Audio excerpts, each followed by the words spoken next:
Well, hello and welcome to the Alliance Against Seclusion and Restraint live series. It's hard to believe it's been another 2 weeks since we were last here.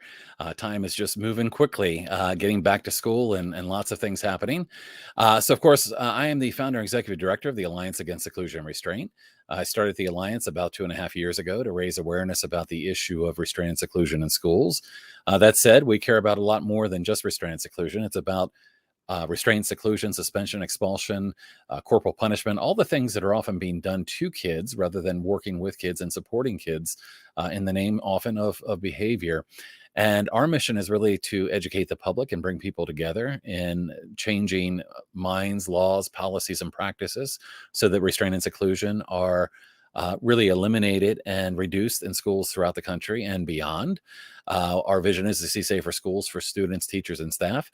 That said, we care about these issues regardless of where they happen. We care about restraint and seclusion if they're happening in the troubled teen industry or if they're happening in the mental health setting, anywhere they might be happening, because there are far better things that we can be doing to support people. And that's really what our programs here are about. They're sharing with you better ways of working with and supporting individuals and hopefully making the world a better place.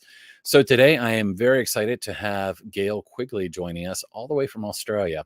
And while it is 3:30 in the afternoon here local time, I'm in the Eastern time zone. It is actually 5:30 in the morning on Friday in Australia. So I really appreciate Gail making the effort to talk to us at this time. For me, 5:30 is the middle of the night. Fortunately, she was willing to get on with us and do this special presentation. Gail's going to be talking about restorative practices, and we will be taking questions following the presentation today. So I'll be sticking around with Gail and may have some questions, but we'll try to wait for most of the questions till after the presentation. Of course, you can put those in the chat window at any time, and we'll try to go back to those. I do want to let you know also, as always, we record these events. They are made available on Facebook, YouTube, and as an audio podcast. So if you have to miss part of it or you want to share it, we always encourage you to share these with other parents or other educators or other professionals.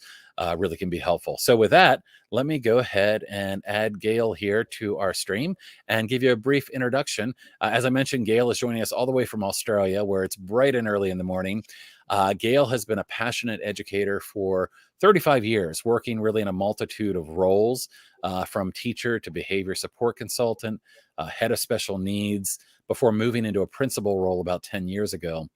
Gail's principal role has been in low socioeconomic areas in the Northern Territories and the remote end of Australia, working with indigenous communities. Gail is fiercely passionate, and I can absolutely say that with a lot of certainty, fiercely passionate about shaping schools to ensure that every student is understood, safe, and able to succeed no matter what their needs might be. Gail's also currently working on a doctorate program at Queensland University of Technologies, and researching something that is really, really interesting to me. And Gail and I've had several conversations about. It's the between the intersection of complex trauma and developmental disabilities in a school setting. And I think there's a lot to be learned there. And in learning those things, I think there's a lot of improvements that can be made really in schools across the world. So Gail, thank you for getting up so early and joining us today. Thank you, Guy. Thank you so much. Firstly, just thank you so much for inviting me. I feel very privileged to be able to speak on this forum here. We've had some amazing conversations, and I really admire the work that you and the team are doing currently in the moment. And thank you to everybody for joining me. It's quite a privilege to have people interested in things that I've got to say. I think they're interesting, but it's even better to know that there are people out there, particularly around the world now, that are interested in what I've got to say. So I guess without further ado, I'll just, as Guy said, I've prepared a presentation. So I'll be running through the presentation and really happy to accept any questions at the end. Great. And if you want to get your presentation ready to play, I just want to mention too that since I originally put your bio in here, the bio that you gave me, something important happened after that, and you have joined the Alliance Against Seclusion and Restraint as a volunteer. So you're actually now volunteering with the organization, which is fantastic, and we're very excited to have you. And we've got a number of volunteers really from across the world, and with you over there in Australia, we can really say that we've got people all around the world that are focused on this issue. So I'm going to go ahead and bring your presentation up if you want to go ahead and put it in the play mode. And there we go. I'm going to go ahead and add it to our stream now, and I will let you take it away. I'm going to put myself on mute and try to be quiet. Those of you in the chat, remember, if you have a question, feel free to put it in the chat. We'll probably take most of the questions at the end, but feel free to put those in at any time if you have any questions. So with that, Gail, I'm going to mute myself. I will be here, and it may pop up occasionally if there's a reason to do so, or just have a comment that I can't hold on any longer. So with that, I'll let you take it away. Hey, thank you, Guy. And again, a huge thank you to everybody for joining me. I say this morning, but it's wherever you are, whatever time zone you are in the world, welcome. So before commencing, I'd just like to mention that the material presented here today is based on my own personal experiences whilst working in a multitude of roles across many jurisdictions. And, you know, I've really thought about what the title of this presentation is. And as you can see, I've sort of changed it a little bit, but, you know, it's Restorative Justice 101, but beyond. So we're going a little bit further beyond just the 101. And it's really about restorative justice being the golden ticket to building a safe, supportive learning community. And I'm doing a trauma-informed lens, you know, putting in a little bit of the research that I've found at the moment while doing my doctorate program. So I'll be moving on. So the aim today is to gain an understanding of just the fundamentals. Most importantly, while I'm going through this presentation, I'd really like you to maybe start evaluating your own mindset regarding restorative justice, because it definitely is a continuum, and it's my hope to maybe just agitate your mindset somewhat, or maybe cement it or concrete it, or just plant a seed as we go through today. And my hope is that by the end of it, you would actually be able to go away and conduct a basic restorative chat using common language. So I'm going to start off with some scenarios. Now, as you know, I've been a principal for 10 odd years, and schools are very complex places. I'm sure they're not just complex here in Australia, they're actually very complex around the world. So those of you that are working in schools, as I go through these scenarios, I'm sure that you can actually go, oh, yes, that's absolutely happened. And I'm sure you understand, as a principal, many, many things come across your table and come into your office. And for the mums and dads at home, or support workers, I'm sure that you can relate to these. Maybe these sorts of things even happen in your own home. So the first scenario, and while, so I'm just introducing these scenarios just for a bit of a taster for you to think, how have you seen this dealt with in like a traditional school or in a traditional classroom? So we've got this situation where a teacher has brought in these two boys fighting. They've been punching and pushing each other, and the teacher is very upset and distressed, understandably, and demanding that they be suspended. So I look at these two boys, they're still very, very angry. And, you know, one's already a bruising is starting on his face. So there's obviously been some fisticuffs going along there, and they're still threatening each other about, we're going to finish this after school. You wait till I get you. And they're just very, very emotional. So I invite the teacher to leave, and I'll say, take it from there. So I just want you to think, what would you do in that situation? What have you seen happening in maybe your school or in traditional schools? And we're going to come back to these scenarios at the end once I've gone through my restorative justice presentation. The second scenario, again, is something that happens in lots of schools. And this is a scenario about some racial tension. So, and, you know, I do need to say these are all sort of based on real life events, but fictional people. So there's been some racial tension brewing at this school. So it's a low socioeconomic school with very multicultural. And there's been two new large Iraqian families that have arrived. And these children, prior to arriving in our school, had been based in refugee camps. Trauma affected children. Now, over the last few months, there'd been some bullying and a gang type mentality from the senior students in the school towards the families. And then on this particular day, enough was enough and things exploded. I was called down onto the oval, and upon arriving there, it was just an all-in brawl. About 10 students, not a nice situation. Again, heightened anger, very distressed staff. Kids were distressed. A lot of kids were around encouraging it, of course. So after breaking it up, I could see that this was far from over because, again, there were things, of retribution after school. And the third scenario is around an Indigenous student. Very sad story for this Indigenous student, which I'll go through later on, but he had been diagnosed with ADHD and had suffered from complex trauma. He struggled at school academically and socially and behaviourally and had a very, very short fuse. Obviously, he'd been restrained and suspended at schools countless times. And that was really the pattern. When I arrived there, he'd hardly been at school. He couldn't read, and most of the time he just spent up on the roof swearing at everybody, throwing rocks. He had a very good arm, I have to say. And the staff, understandably, were very, very fearful of him, and were pushing big time for him to be excluded. Added to that, his behaviour was a real issue at home too for his mum. So I'd just like to keep those three scenarios in the back of your mind. So we've got, two boys fighting. We've got a much bigger issue around racial tension that's spreading through the school. And then we've got this one individual child who is causing all sorts of trouble for the staff, the school, and the students.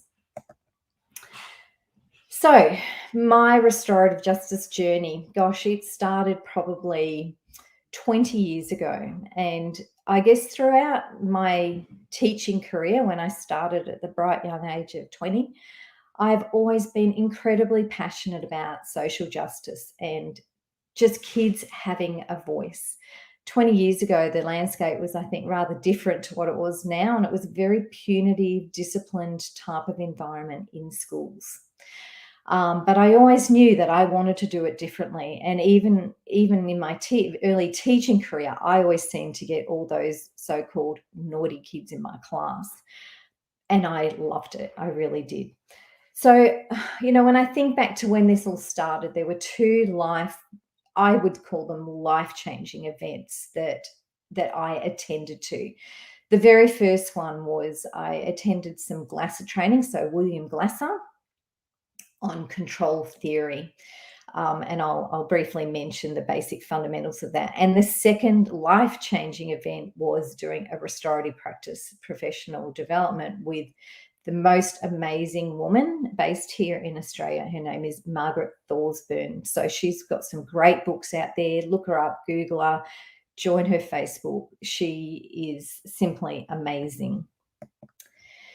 So firstly, choice theory. And look, I could talk about choice theory for the next hour, but that's not really the purpose of this. But choice theory changed my life.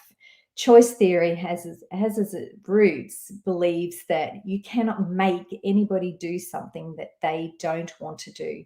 It's all about internal control versus external control. The person actually has to choose what they are going to do. William Glasser even likens it to if somebody had a gun held at your head, you would say, oh, well, I have to. Well, actually, no, you don't have to, because you still have a choice. You can choose to be shot in the head, or you can choose to do something different. So it is all about your internal choices. William Glasser also really believes what I've coined the 3 R's, and it's all about relationships, relationships, relationships. That is the key to human development and actually a safe and harmonious community or world, I think. And then he talks about the 5 basic needs. Now, some of you may have already heard of these 5 basic needs, but when I look at these 5 basic needs of survival, love and belonging, power, freedom, and fun, I think restorative justice fits into every one of those. And Glasser would say that we don't all have the same basic needs, that we may have a need for power and love and belonging, and it's about filling your cups. Everybody has a different sort of level of need. And, it's most important to mention that a need of power doesn't mean power over, but actually power within ourselves. So most of the kids that I work with, our little challenging ones, gosh, they have that need for love and belonging. And, that it's these 5 basic needs that drive human behavior, as William Glasser said. So, rather than looking at these naughty children, I often reflect, what is the need that they're trying to have met? And as I said, I could do a whole presentation on William Glasser's choice theory, but we need to move on. Gail, I think you've just taught me something that I'm going to have to start giving credit to William Glasser, because I've often said the 3 R's of education should be relationship, relationship, relationship. Obviously, not the first person to say that, but I mean, it's so critical. I love that idea, and couldn't agree more that the relationship part being so critical. So I'm actually interested to hear more on choice theory at some point. So I'm making myself a note. There may be another presentation in your future. Yes, look, I'm truly in love with William Glasser's work, and it seems to have died a little bit, but it was quite big time. But it's what actually dictates my whole life and how I think about things. So when I say it was life changing, I genuinely mean that. So okay, and I love this slide. So this is about the relationships, and this does tie into restorative justice or restorative practice as well. And he talks about the 7 deadly habits and the 7 connecting habits.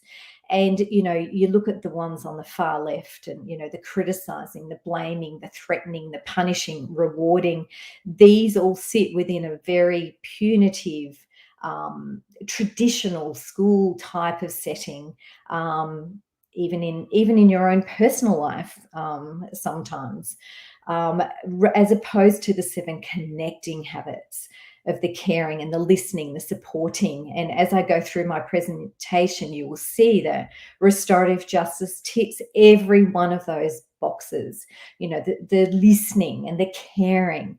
And so, I try and aspire to the 7 connecting habits. I have to say, it's very easy sometimes, we are humans, to slip over to the other side, but the results are never pretty.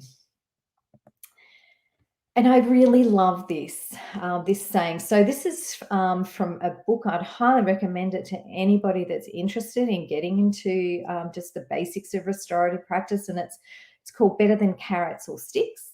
And I love this statement. It's easier to build strong children than to repair broken men. So, what it's saying is that we have to start right at the very beginning, teaching our children to be able to repair things, to be contributing citizens rather than just punish them, and have them not growing as individuals within themselves. And it's much easier to do it now than do it later on in our penal system.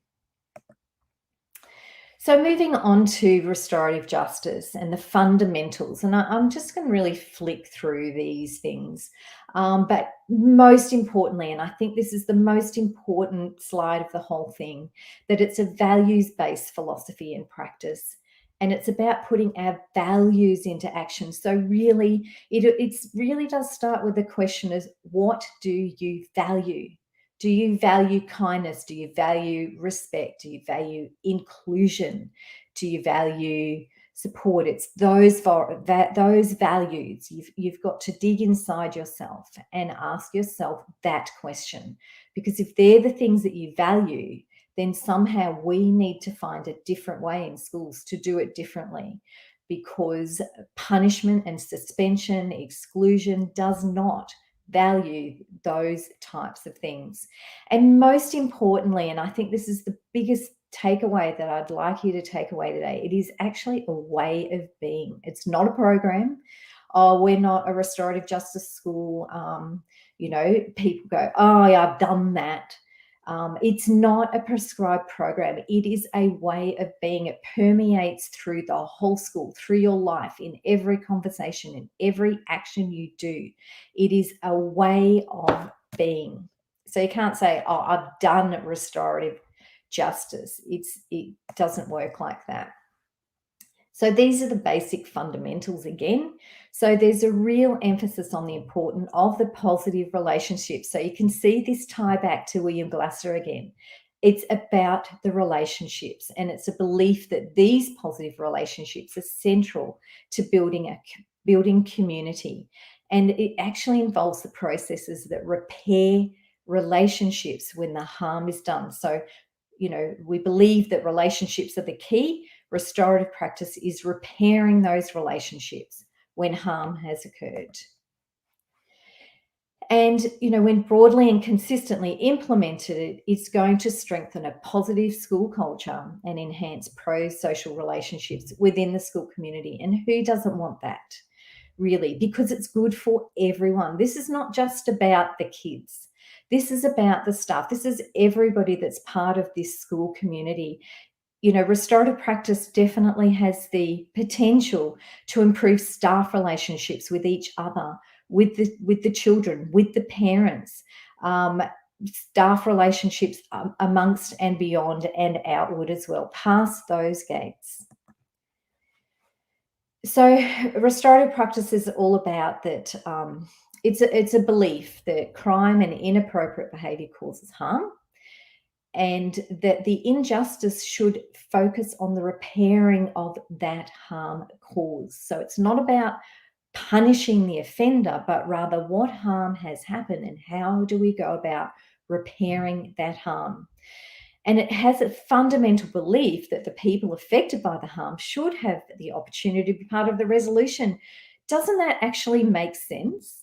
I mean, I think I heard it was another presentation by Joe Brummer actually at one stage, and he likened it, and it really ticked a box with me that, if you're having problems in your marriage, so to speak, let's just pretend, it's not like you then send your husband off to his boss at work to try and fix the problems that you guys are having within your relationship. It's something that you need to be part of. You both need to be part of. And each person needs to have the opportunity to be part of the resolution. And so often in schools, isn't it, that we just send the kids home, we just suspend them. I mean, something happens and you go home. And then they come back and suddenly everything's magically meant to be fixed. And there's not even actually a conversation around the victim and the perpetrator as to even what happened. So restorative justice is very big about the person most affected needs to be part of the resolution. And it really has a fundamental belief that those that are struggling, we need to help them and not isolate them. We need to be part of their support network.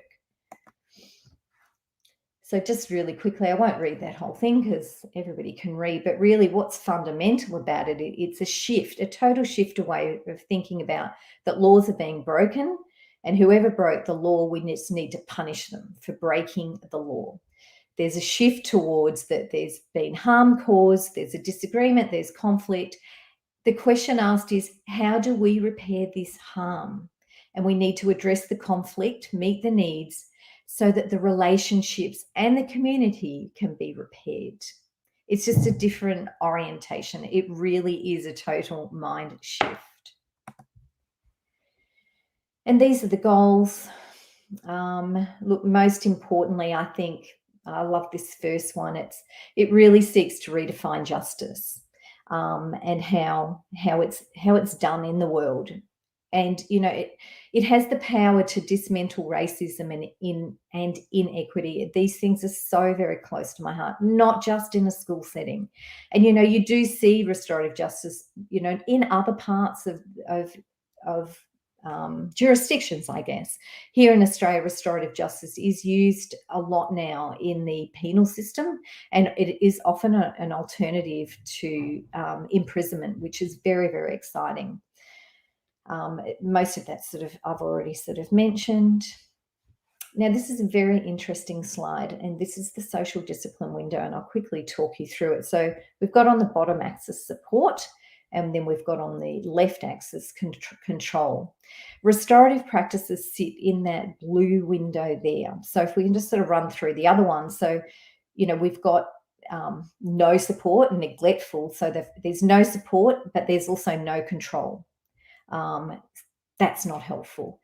Moving along the bottom, we've got the permissive or the full. We've got all support and no control. Do what you want. Kids, you decide what's going to happen today in this classroom. Hey, the sky's the limit. Whatever happens, happens. We'll work through it. Then we move up to the top left, and there we've got all control and no support. The very traditional. It's my way or the highway. I make the rules in this place. You do as I say, and if you don't do what I say, then off you go. You're not welcome to be here, and you're going to be punished. Restorative justice sits in that blue window where you've got lots of support, but also control. And this really is a myth that I'd like to bust, because many people think restorative justice is all about no control and no rules. It is actually quite the opposite. There is still limit setting, there is still discipline, but it's done in a very supportive, nurturing way. It's a really great slide, that one. I really like it. Well, lots of words. But really, the key points here I'd like to mention is that it's really about a paradigm shift, because there are still rules and there are still guidelines. It's just that it's how we deal with the breaking of the rules that's different in restorative justice as compared to a traditional punitive approach to discipline. If you bring the child into the conversation and talk about how their actions have impacted and harmed the community as a result of not following these behavioural expectations, and all parties come together to decide what the actions are going to be, then that's when you have solved it with a restorative approach to discipline. So I really need to stress again, it's not about there are no consequences and there are no rules. There actually are. It's very much about that. But it's just how you deal with them and how you work with the child to ensure that it doesn't happen again. Gail, I was just going to jump in real quick. It's such an interesting point, how you work with the child. And so much of this, I mean, I look at, so many of the approaches out there that I would say are far better approaches, relationship-driven approaches, restorative approaches, trauma-informed approaches. And the common denominator there is, rather than doing things to kids, you're working with them. And it seems like that's such an important part of not only, as you mentioned, kind of what does discipline yield if, you send a kid home and, they're not part of the process. It's interesting that there's such a desire for consequences when in fact the consequences aren't structured in a way to offer any support to the child. So I love the graphic, but I just love that you made that point about, how important it is for the child to be involved in the process. Yeah, thanks, Guy.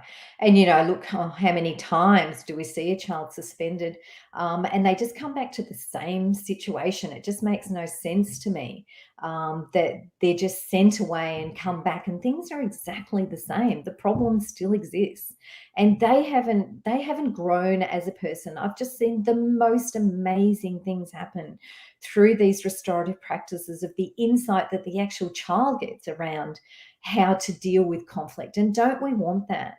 It's about teaching those skills. We teach all sorts of other skills, but we tend to not teach those skills of how do you resolve conflict? How do you be an active participant in community? And restorative justice has the power to do that. Certainly not sending a child home to just sit in isolation at home. And often it's where they're learning how to deal with conflict in not an appropriate way, sometimes in that home setting, in some of the settings I've worked. That's not a criticism to homes or families, because I know that families and homes do the absolute best they can do at the time with what they're being given.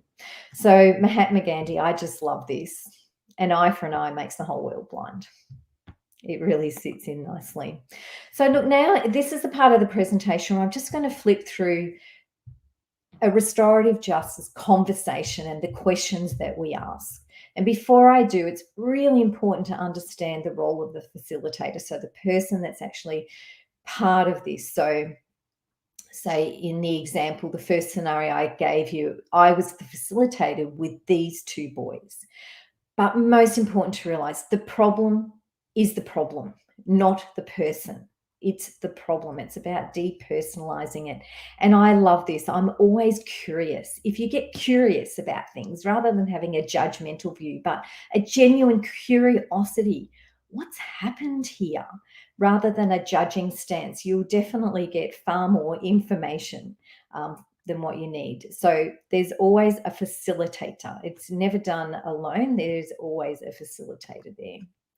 And here are the questions. And look, I apologize if people have seen these 100 times over, but these are our questions. So what happened?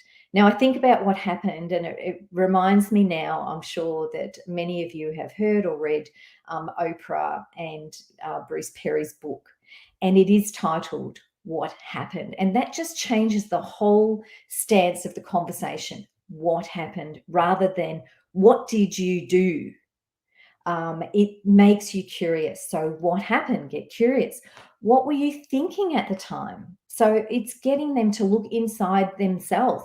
What was going on? What were you thinking? Help me understand. What was going through your head at that time for you to punch that kid in the eye? And what have you thought about since? So it's a reflection. Who's been affected by what you've done, and in what way? And what do you think you need to do to make things right?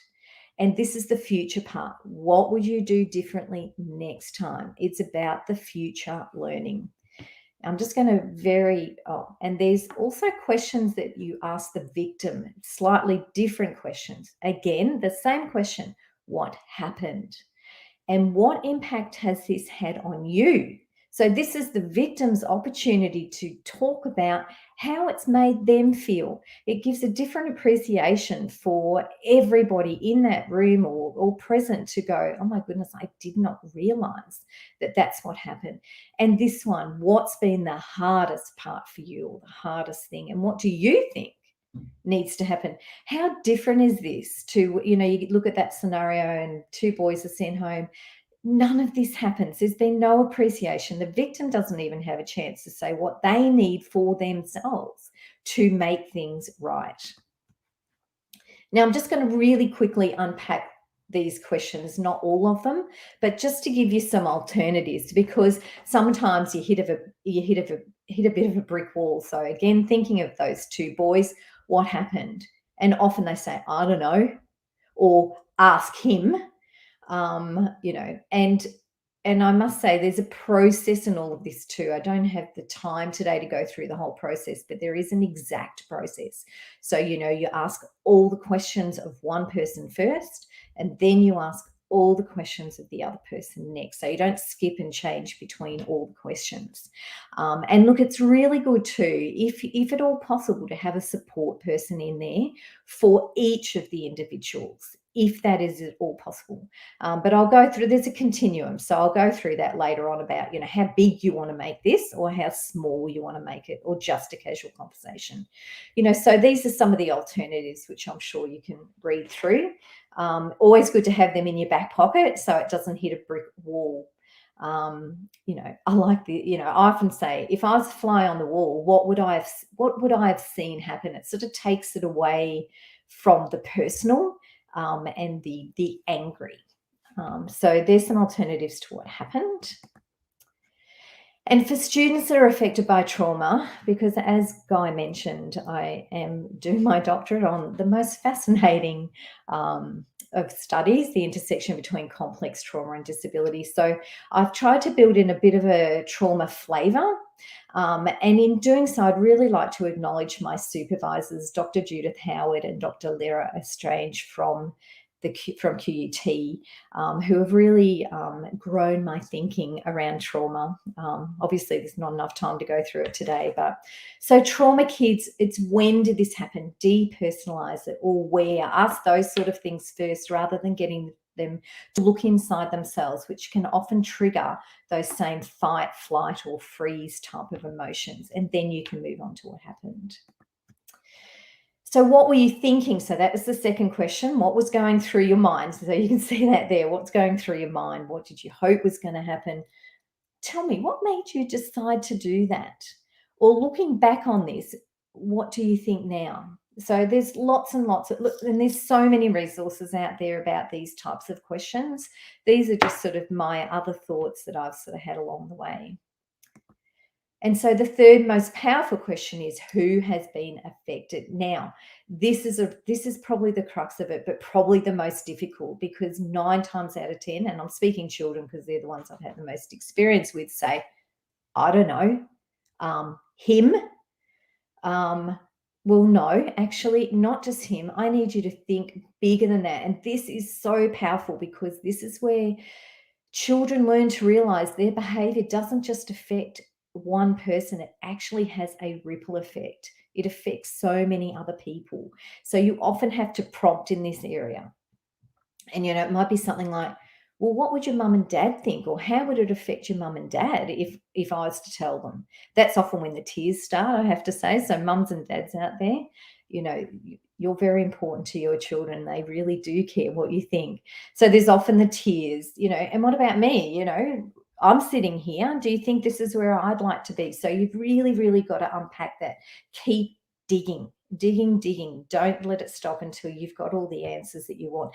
And this is a process too, it takes a while. Children aren't going to be great at it first up, but they will get better. And adults, I have to say as well.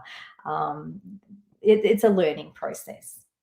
But the trauma, the students that are affected by trauma, again, depersonalize it. Who's been hurt? Make it very simple questions. How did they feel? Where were they hurt? Very simple things. And then how can we fix this? And look, I really have to stress this. Kids are amazing at this. Honestly, they can think of better ways to deal with it than what you ever could. What do you need to make things right? And I have to say, sometimes kids think up the harshest of things to do. Like, I could pick up rubbish for 2 weeks. They think of the most cruelest, nastiest things that you could ever imagine, but they're sometimes so practical. They can actually see it. And it's about asking the victim too, well, how do you think this can be sorted? And it's done in a restorative way. So it's practical. It's not punitive. It's not, okay, you're just going to go and pick up rubbish for 10 weeks. It's the kids going, oh, well. And, when I go through the scenarios, you'll see how some of these things have what the kids come up with. Please give kids the credit to actually fix their own problems.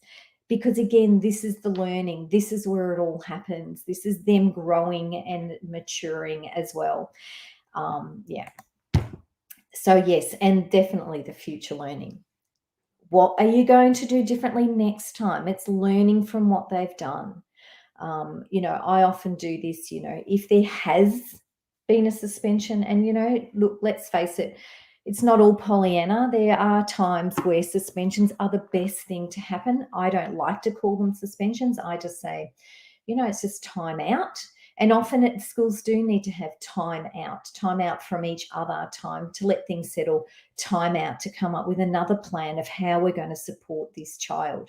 But, after the suspensions, or even better, if you can do this while they're suspended, go and do a home visit, get them on the phone, talk about how are they going to do things differently next time. Sometimes I've actually brought the child in from the suspension to do the restorative justice before they come back to school. Not, now you're back at school, this is what we're going to do. And, it does take preparation. You need to prepare for that. But then they come back with a clean slate. Everybody's happy. It's all been dealt with. Day one, right, let's get back to it. I find that really works well. But yeah, the future learning, what have you learned? What have you learned? And what will you do next? What are your triggers? What triggered you? How can we make sure that this doesn't happen again? Okay, so as I mentioned, so what I went through was just a sort of a basic chat. So, restorative justice conversations can happen on a continuum. So, it is, as I said, a way of being. And, my hope and dream is to have a school where it's just the way we do business. So, it's in all our policies. It's just the way we even interact with each other. It's our common language. It doesn't have to be when there's conflict. It actually it can be a preventative to conflict. It is all about getting curious, asking those questions, what happened? And so we've got on the far left, we've got the minor incidents, which is just sometimes just a chat in the hallway, just a relational conversation. Moving across to an informal restorative chat. So that's what I would have done with those two boys, a cuppa and a conversation. It's two people, you're in there, there's a facilitator and you're having a chat. Moving into classroom meetings. Oh, that's another whole hour presentation. Oh my goodness, classroom meetings. So, this is classroom circles, whatever you'd like to call it.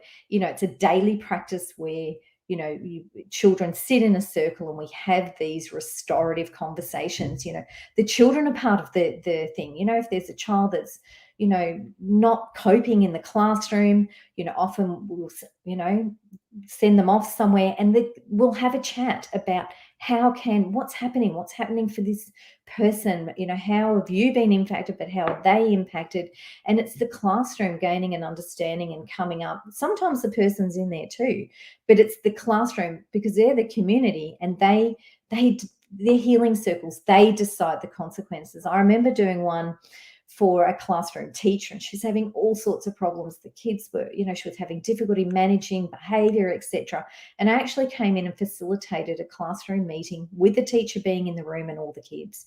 Oh my goodness, it was just so powerful because she had an opportunity to say in a non-blaming, non-judging situation how she was feeling about things, but also, and hats off to this teacher because sometimes it means letting go of your own power because the children also had an opportunity to talk about how they were feeling. And it was, as I said, credit to her.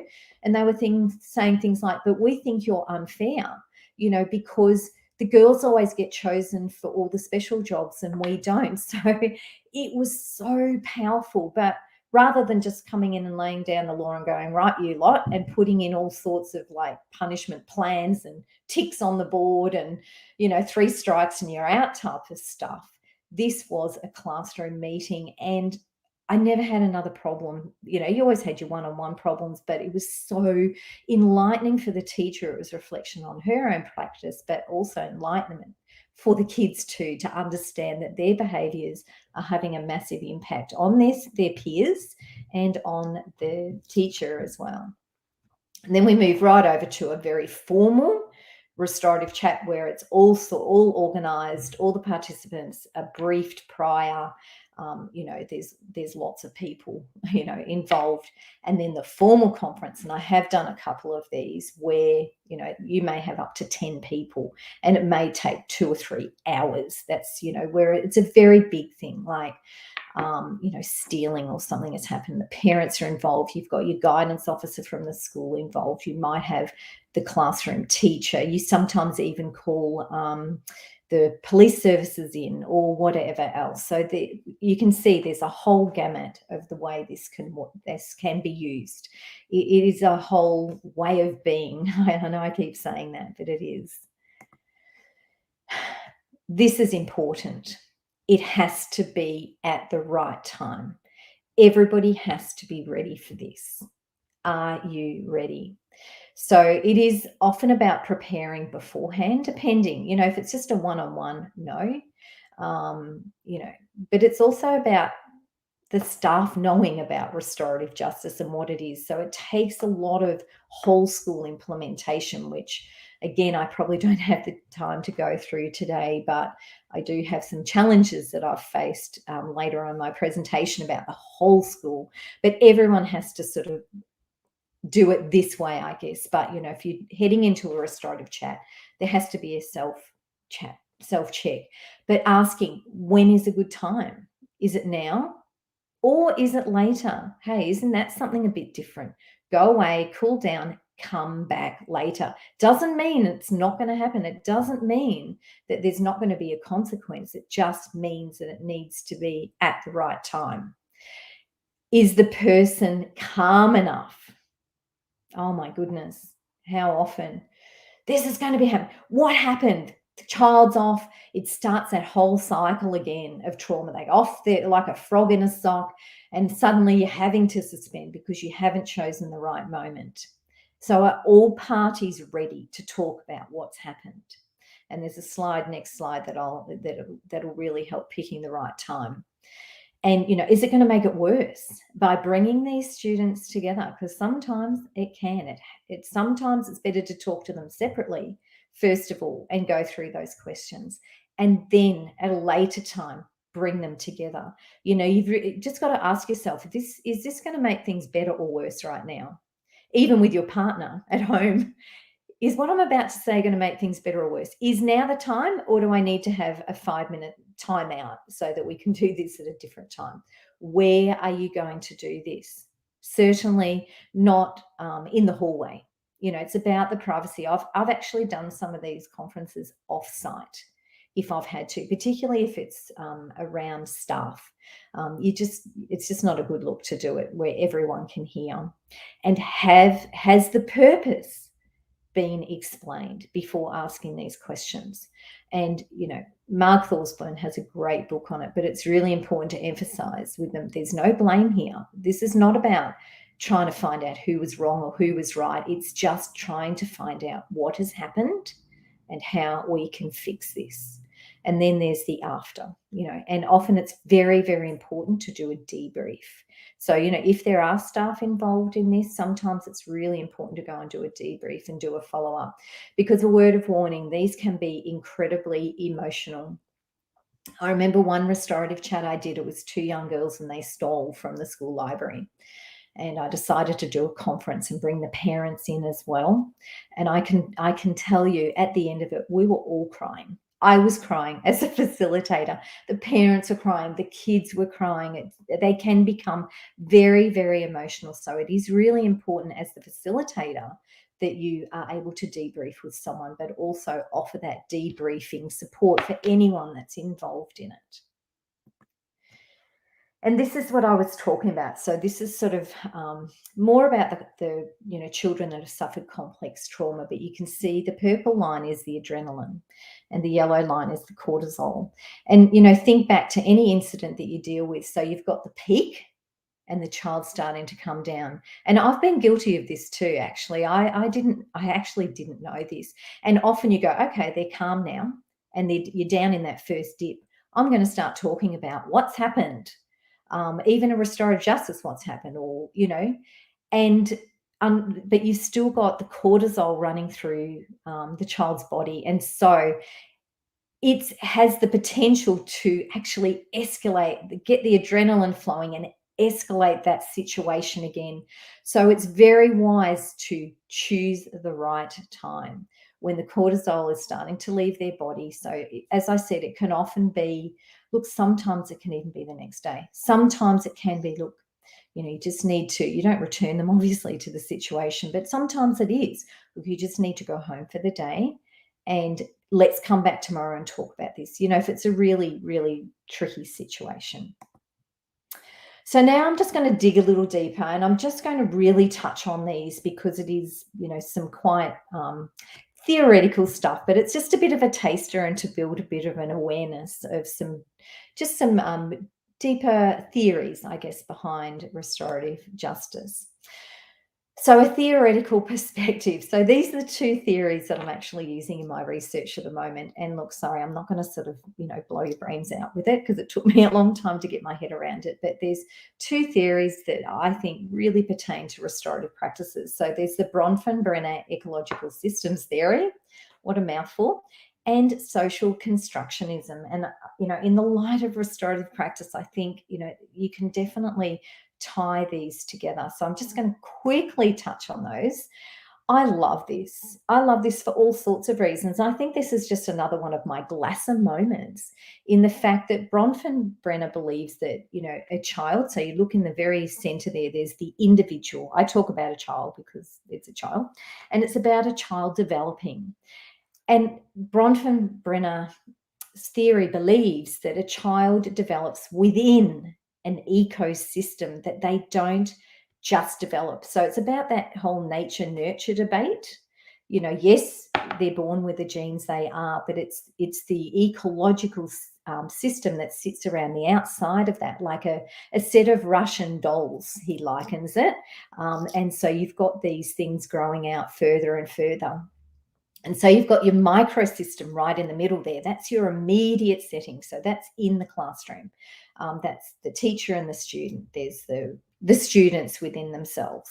And that's, you know, you think about restorative justice obviously sits in there because, you know, it is those types of close relationships. But then on the outside that you've got the meso system, so sitting around the outside, that's that orange one.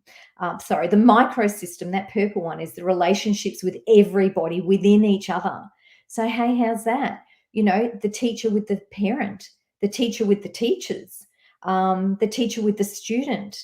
There's that. And then around the orange, there's the meso system. This is fascinating, I think. So, and you know, that's the relationships within that whole sort of like microsystem. And then we've got the blue, which is the exosystem.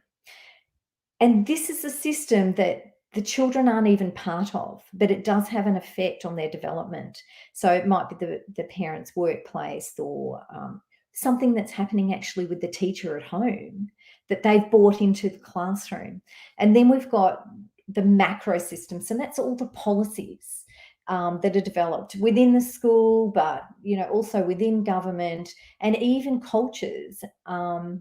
All these play a part on that individual. And, you know, my dream would be that at every level, restorative justice is embedded in there, that the policies and the practices are built on restorative practices as opposed to traditional punishment, etc.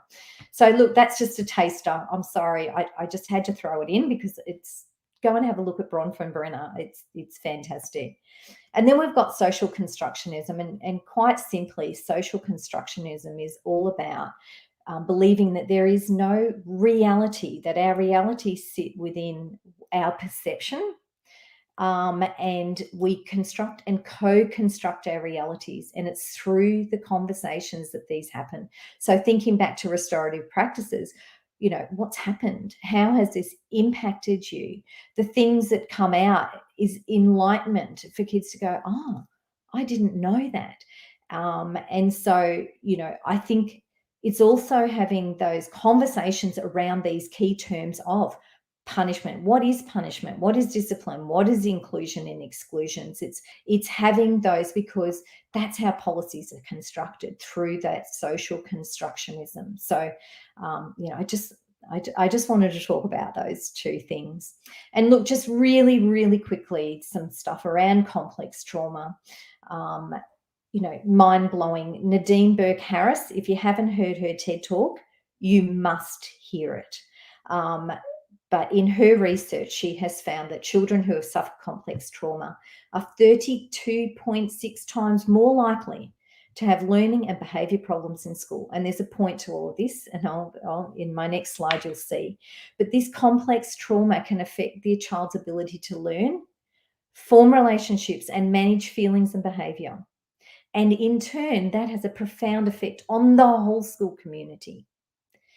And then most importantly, and, you know, there's many experts on this, but, you know, can lead to oversensitivity in threat detection and difficulties with emotional regulation, which all points to the fact that the traditional approaches for these kids will not, and most importantly, cannot work, because their brains are wired differently. And that whole threat detection, the minute you start going in with an authoritarian type of manner, off they go like frogs in socks. So it's just mind-blowing that many of these children that we have sitting in our classrooms, and complex trauma is not just for those low socioeconomic area, let me tell you.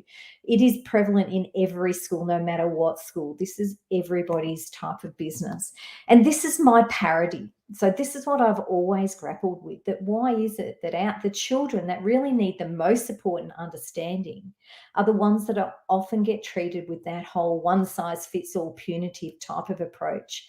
And, this is Mona Delahooke, which I know that guy has very close relationships with her. And I believe she's been on this too. But this is where it's at. When we understand children's severely challenging behaviours as automatic adaptations to survival, it allows us to see that connection. Not punishment is the portal to healing. See, healing, restorative practices. It's about that healing. It's getting inside. It's understanding. It's showing them another way. It's all of us learning. And again, this all gets back to Glasser as well. It's those 5 basic needs. It's the relationships, and it's the internal control. And I have to credit Guy with this. I love this. This is where it's at. So, just following it around to the right, we've got, the trauma changes the brain, causes the hypervigilant, causes the behavior. And then in the traditional approach, what happens? We move on to the yellow. Compliance demands. It escalates the behavior, the fight, flight, or freeze. The punishment leads to more trauma. Not just for the student, I have to say, that teachers can get very traumatized as well in these situations. And if we can break that cycle right there, where I've put the restorative justice, there's the behavior. Let's do it differently. Let's stop that cycle of trauma. And this is just from SAMHSA. So this is an American organization. And look, again, this is about a trauma approach in schools. And restorative justice sits where the green and the orange is. It's about how you respond to trauma within your school and the policies, procedures, and practices, but also resisting the re-traumatization of children by doing that punitive type of approach. Okay, so let's go back to these scenarios.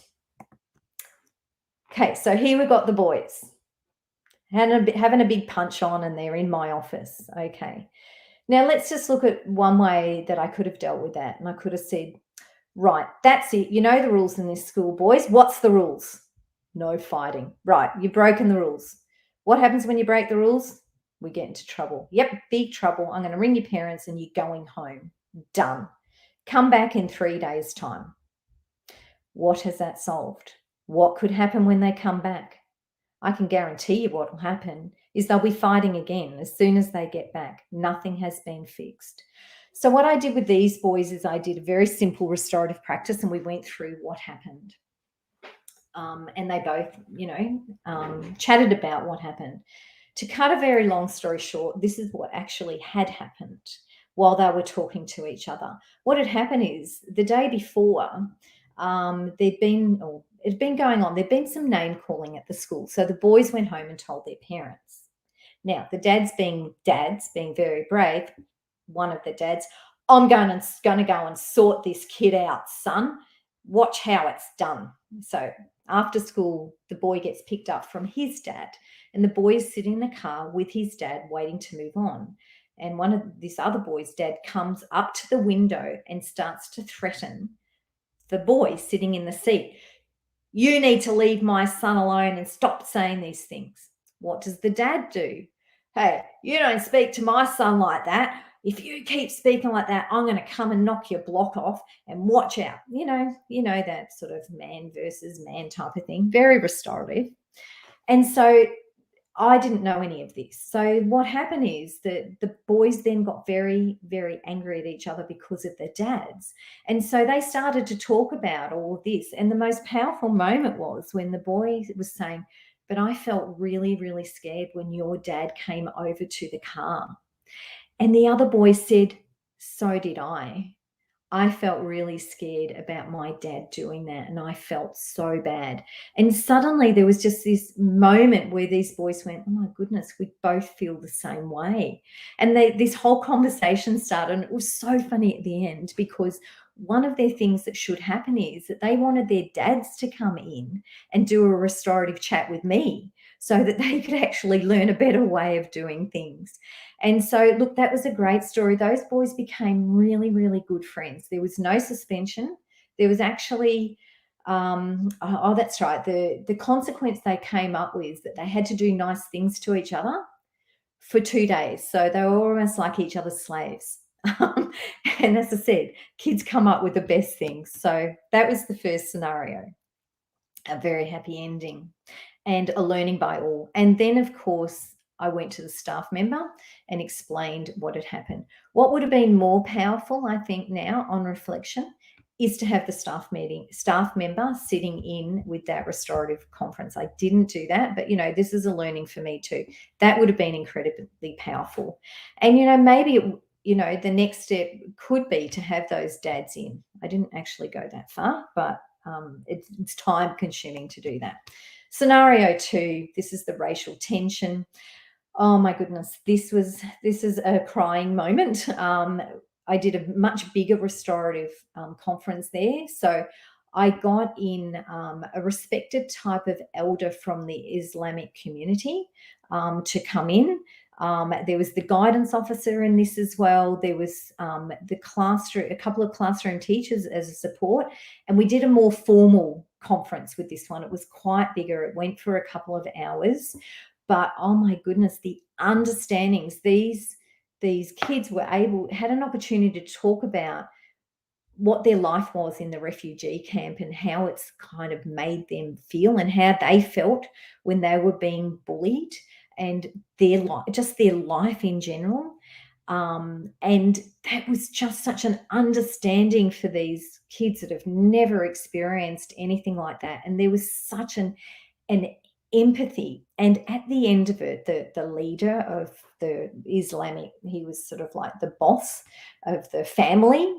He stood up and he went over to the other boss of the gang and he stood up and he held out his hand and he said, "I would like this to be peace amongst us. Thank you so much for being part of it." It was so powerful. Kids can do these things. I don't know why adults can't sometimes in the world we live in, but the kids can do it. And then after that, the gang actually became the protectors of the Islamic kids because they had this absolute empathy for these poor children of what they'd gone through. Oh, and the final scenario, this was probably a very sad story. This was in my time up in the remote. And this was this little boy. He had the most terrible life. His brother had had a restraining order against the mother because the older brother, had come and put a pool cue through the mother's hand. Look, these boys had been belted up continuously they lived in fear of their older brother. So did the mother. The mother was a substance user. This little boy had been, I think he'd hardly ever been at school because he was always suspended. He had the most complex trauma. He couldn't read, he couldn't write, he couldn't do anything. And as I said, he spent most of his life on the roof. And, I made it my mission, through my whole glass of thinking and also restorative practice to build a relationship with this young man and many others in the school, I must say. And it got to the point where I was his safe haven. That wasn't a very popular decision with many of the staff, but my office was his safe haven. And, through working and, all the research on complex trauma shows that if a child has just one significant person or one significant relationship in their life, it can change the trajectory of their life and of their brain biology. And this is what happened with this young man. So I was there for probably 2 or 3 years, and he just suddenly grew within himself and he learnt to read. He learnt to read. At year 4, he learnt to read. And from there, he was strutting around the school going, "I'm going to go and get myself an education," because up there they got sent to boarding school when they were in year 6. And he's going, "I'm going to be better than my brother." And when his mum used to pick him up from school, he used to kick the front seats of the cars and go off. now he'd sit in the front seat and read the newspaper while he was waiting for her. Oh my goodness, it was just so powerful. It can make a difference. It really can happen. But, it was a long journey. He did have his moments. And, look, the staff were very fearful of him, understandably. And there was always that push, get him out, get him out, get him out. But, when I left, he was still there, through a lot of work with everybody, I guess, not just myself. So just wrapping up, oh my goodness, I talk too much, but wrapping up, it's not all Pollyanna. It is a difficult thing, because it really is that hearts and minds work. Our schools, well, I know here, many schools here are still very traditional because it's the way we were brought up. It's our beliefs. It's about punishment. It has to be, maybe we brought up that way. The penal system. A lot of people think it's a program. It's often been said, that restorative stuff of yours, that program just doesn't work. There's going to be a lot of naysayers, believe me, because people think it's a really soft option, but it isn't a soft option. You think about those questions, those kids would go, can't you just send me home, miss? I don't want to have to talk through all that, because it's confronting. They have to look inside themselves and they have to face the music and really hear some of these things that they're being blamed, or that they've impacted, is definitely not a soft option, and it is definitely a consequence. But as I said, you're battling sometimes that embedded behaviorist approach, a lack of knowledge. So it's how do you how do you do the professional development for your whole staff? That I have found very challenging, especially in a big staff. I've tried to do it, but, from a principal's perspective or a principal's position, it actually often sits in conflict with what many of the staff and many of the parents and actually the community expect of a principal. They expect the principal to be the hard-nosed, punishment deliverer, not this, the fluffy, caring, like, let's talk about this, let's find another way. So, I did bring in expert people to try and grow that, but it's a journey. It's a journey, and you can't give up on it. You really can't. Some of the downfalls too can be the lack of preparation around these conversations. Some people say, I've tried it at other schools and it just doesn't work. So it's about the fidelity of it, because some people think that they're doing restorative justice, but they're not. It's just some sort of token thing. And my best advice would be start small. It's all about the coalition of the willing, bringing people on board. But I have to say, I haven't found the perfect answer for this part of it yet. But I am not going to give up. It's well worth the challenge, I have to say. So that's it, Guy. I'm done.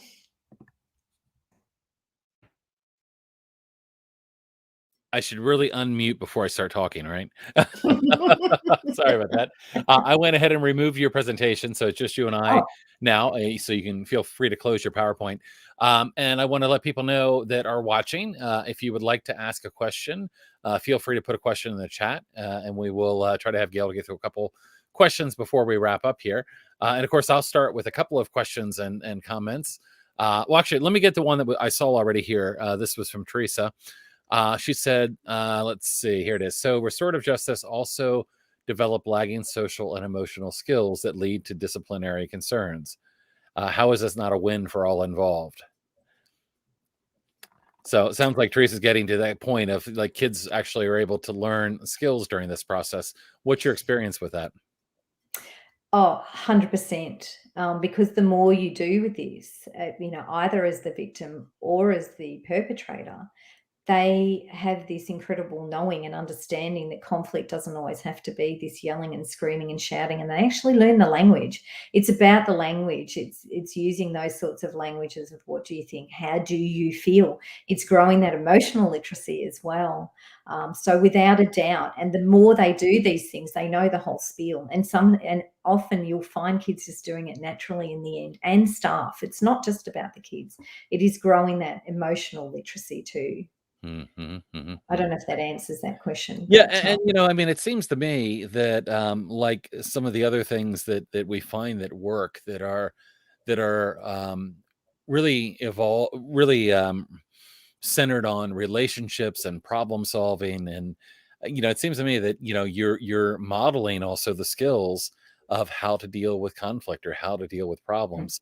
And one of the things I've seen from talking to teachers and children and parents is what's exciting to me is when you see a child that's learned a skill, like restorative practices, where they then want to take that home and apply it to their family, or they then want to take a different approach to how maybe they solve conflict. So you're absolutely helping to I would think teach skills that can carry over to a child's entire life.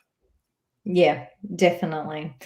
And, look, it's not for everybody, I have to say too. And sometimes you've just got to work through this. Sometimes kids need a few goes at this. It's not just something that a child's just going to be able to walk in to, particularly children that, maybe are, have a fear of talking or things like that. It's really about adapting and evolving it from an individual basis. So whilst there's a generic set of questions, you're absolutely free, obviously, to cut some out, add some in. Sometimes it just takes time.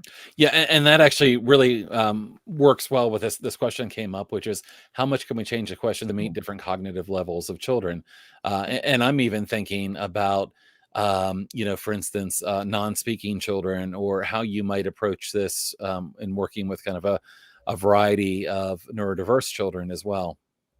Yeah, and look, totally. And, you know, as I said, it's not a one size fits all. And, I've even done like social stories for,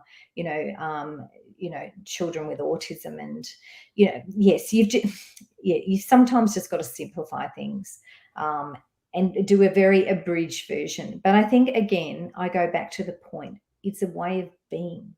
So even if it's not necessarily the questions, but just the approach that you Mhm, use, mhm. that curious, questioning approach with your whole goal of repairing the relationships, it's probably even more so about that than the actual questions. Mhm, mhm, mhm. Yeah, and you're right about that. I mean, I think listening is probably one of the biggest things that gets missed often from the child's perspective. They maybe ask questions in a typical discipline scenario, but they're not really looking for what the child has to say or what happened to the child. Or so the right questions are certainly important. Another question, kind of in that vein as well, from Kristen, said that her son would become selectively mute when asked to reflect on what happened. Mm. Fortunately, staff found other ways to help him convey the story. Um, and Kristen, please feel free to share with us what some of those other ways might have been. Her question for you was, what are some of the ways you assist people who can't put experiences into words? Mm. Drawing is amazing. So often it's like, just sit and draw me a picture of what happened. Or sometimes it's even just show me, acting out, using, body language, of those types of things.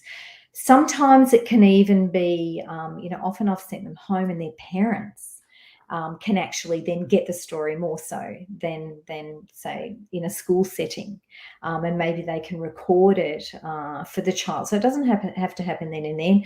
Or maybe, it's with the guidance officer. Maybe it's somebody else that they have a relationship with more so than me. It's finding somebody that they're comfortable with. But I definitely understand where you're coming from, Kristen. It does approach it. Again, it's just finding the right time. But if I've done my job and I have great relationships with the kids, and I definitely try to have the best relationships with Mhm, all the kids in the school, they often do feel comfortable chatting because they know mhm, straight away, again, it's my way of being. It's not that threatening standover type of approach, but more of a supportive, caring, nurturing type of approach. So mhm, mhm, mhm, yeah, it's those. But yeah, mhm. Kristen, Well, I'm it looks like Kristen added a couple things to that and said, let's see. His speech pathologist would start with a stick person showing how she saw him earlier in the day, then how he looked now, and asking what happened in between. mm, Um, he would draw it out. In the process, it sounds like they were really doing a great job. She would continue with her curious questions. Yeah, and I think that's it, to clarify the images created. And again, I think, a lot of this, no worries on the autocorrect. I think a lot of this goes back to that 3 R's: relationship, relationship, relationship. A child who is used to having things done to them, used to being suspended, expelled, sent home, in school suspension, used to restraint, seclusion, whatever it may be. There's a gap to bridge there before that child may be ready to trust, that may not have had the experience of people really valuing the things that they've said. So, I would imagine that one of the key messages here is to persevere and continue to make those relationships, because the child that may be reluctant, in the beginning of the school year, a few months in, may have a better relationship. And certainly if there is somebody that does have that better relationship, that's great. But wouldn't you say a lot of it's really about perseverance and continuing to forge a relationship? Oh, look, 100%. That last scenario that I talked about, I condensed it down into 1 minute, but that was 3 years of hard work. I mean, that child did not trust me at the beginning either. And I still had rocks pelted at me from the roof, Mhm. but it was being consistent every single time. Mhm. As much as sometimes I wanted to get up on the roof and strangle him, it was about being, okay, I understand. When you're ready, that's okay. When you're ready to have a chat, let's have a chat. Is that consistency. And yeah, look, without a doubt, it was the relationship, but it's not easy work. Mhm. There's no magic bullet, but it is about, again, it's what do you value? What do you value in a little person? What do you value? And if it's worth valuing, then it's worth sticking at, Mhm. and not Mhm. falling into your old habits Mhm. of, Mhm. because that's the quickest and easiest way, isn't it? Sending a kid home is quick and easy. It's Right. from a principal's perspective, quick and easy. And I'd often say that to the staff. Look, I could just send them home. It makes less work for me, but it's not the right work. Yeah. And Um, it's not solving any problem. I mean, what does being out of school do for that child? What mm, might that child's life be like out of school? What pressures might that put on he or her and their family?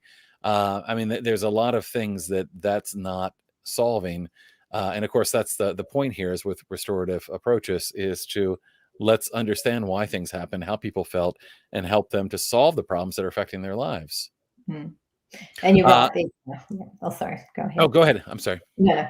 Yeah, I mean, it is the pressure on the families. Hmm. And as Hmm. I said to you, I take my hat off to every single family with a child, every single one of them, because they're all doing their best. But, sometimes, oh my goodness, I felt so sorry for some of the families, because they felt so bad. They took the blame on, Right. Right. if, oh, my child's been suspended all the time, I'm a bad parent, there's something wrong. It impacts their work as well. They get more Right. stressed. Right. Yeah, it's, Yeah, yeah. and we often live in a world where the focus is first to blame the child, and when people are done blaming the child and expecting that the child be responsible for fixing the challenges, they then move to the parent, and many parents who Mhm. are out there, wonderful parents, doing the best they can, working really hard, supporting their children. Uh, you know. All of these things are put to blame, and there's a lot of blame and shame that happens there. Um, which is really upsetting, because I know personally so many families that are really doing amazing things to support their kids, but are chronically blamed for and again, this isn't about blame, this is about how do we help people. Yeah. And I was thinking about one of the challenges here, and you kind of touched on this a bit, is that we do come from a mindset of discipline and consequence, and a lot of us were raised in that kind of model. And let's face it, I mean, people have been raised, and we still have corporal punishment that happens in a lot of places, including here in the United States. A lot of things that we should know aren't working, that people continue to do. And one of the things that's interesting to me is, if you look at the word discipline, and you look at kind of where that word evolves from, the roots of that word are really about instruction and knowledge. It's about teaching. Discipline is not about consequence, but somehow discipline has gotten gotten conflated with consequence and negative activity and punishment. And discipline should really be about teaching, right? About providing, providing skills and helping kids. But, I'm sure as a principal, and I know from talking to you before that, and know from teachers and schools that I've worked with, that there's often this backlash of, oh, this, why am I'm sending them to the office, so you will suspend them or expel them. And if you don't do those things, you're not doing what we should be doing. We should be doing these things.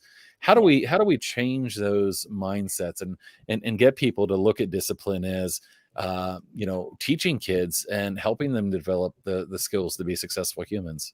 Mm. And look, I think that, I don't know if that was a rhetorical question or a question, but, for me, it's just one teacher at a time. I Mm, think, it's again, not giving up. It's being relational in my own conversations with teachers, I guess, and it's modeling, but and look, it's as I said, starting with the coalition of the willing. But you hit the nail on the head, and I was always in conflict, I guess, with my role and my values in that. And that traditional role of, we've sent this child to you, you have to punish them, otherwise you haven't done your job properly, right, and you're letting right. us all, and you're not being supportive. And my reflection on that was, I understand where they're coming from. I don't support what they're saying, but I do understand. So it's finding that balance. And again, it's about education, and it's about knowledge, and it's about Mhm, mhm, time, and it's about them seeing the fruits of, mhm, mhm, of, mhm. of what this can bring. Sure. Yeah, our friend Jamie Emerson, who's over in the UK, so truly a international audience here today, really enjoyed the session and was really inspired by what you've been talking about and resonating with their own experiences there. The question here was about staff resistance, and that people have different ideas of behavioral and different tolerances, and kind of again getting back to what you've done to help people to be open to the approach. Um, and maybe that's thinking about some of the success stories that you've had. I would think that with some of these situations that you would begin to get believers as they would Mhm. see, the kids that have been labeled to be the disciplined kids, the bad kids, Mm. beginning to make progress. Has that been your experience, or have you found other ways to help people to make that turn? I mean, it's a challenge when you say that, because I mean, some people, it's hard, because it is that hearts and minds work. So the bigger question is, how do you change people's hearts and minds? Mm, And, I have to admit, I don't have the 100% answer to that, but I think it's about growing the knowledge, and it is about presenting this stuff, but being open-minded, being open to the discussion. It's about that social constructionism. mm, It's about them having the opportunity to talk to me about their concerns around this approach as well. So I guess it's about being open, and just involving them in the conversations as often as you can. Now, mhm, mhm, sometimes that's not positive, because some staff don't like it that the kids can have a voice and say how the teachers made them feel and what their part in it was. But involving them in the actual process, and talking about the successes, and bringing to staff meetings some of these types of things, even videoing them and sharing them, I mm, guess. mhm. It's about staying the course, Mhm, mhm. Okay, and great. challenging, and being brave enough to challenge some of that stuff that Absolutely. goes on. So a couple things I want to mention. You mentioned Mona Delahooke, and we have Mona's been on the program twice now for different presentations. I will mention to those that may not be familiar with Mona's work, Beyond Behaviors is a fantastic book. And it really goes into a number of things you were talking about. Mona, of course, talks a lot about the polyvagal theory and about kind of bottom up and top down behaviors, and kind of the challenges with the behaviorism approaches of always thinking everything is a matter of choice. So I think works in well with a lot of this work. You also mentioned the book from Bruce Perry and Oprah. The What title of the happened? book is What "What happened? Happened to You."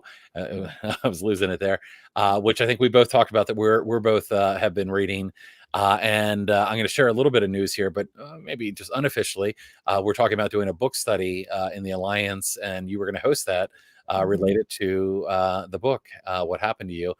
So look for details on that in the coming month or so. We'll be setting some dates up. So if people are interested in participating in that book study, it will be led by Gail. So we're really excited about that.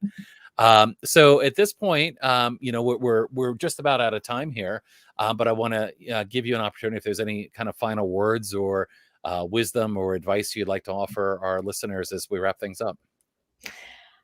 Look, firstly, thank you for indulging me in my passion. Look, I think, I can't stress again, it's about that true understanding that you cannot control somebody to do something that they don't want to do. Let go of your power. That's the first step, because until you can do that, you won't believe in any of this stuff, because you'll hang on to that. I must make them. And I think it's being brave, and I think it's being courageous, and it's getting in that bull ring. Brené Brown has this amazing quote. I won't say it word for word, but it's about, are you brave enough to be in the ring? Not just being outside the ring, but being in the ring, because leading this stuff is sometimes quite challenging and confronting. But, believe in it. And, our kids deserve it, because every child deserves a champion. And this is just one way that you can be a child's voice, a child's champion, to grow understanding for our whole entire community.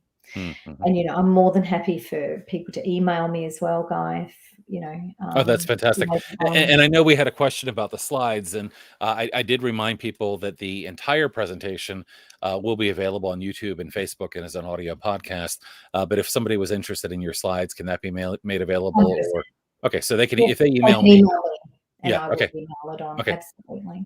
Yeah. Sounds great. Sounds great. So again, I want to thank you so much for coming on and sharing your experience and your knowledge.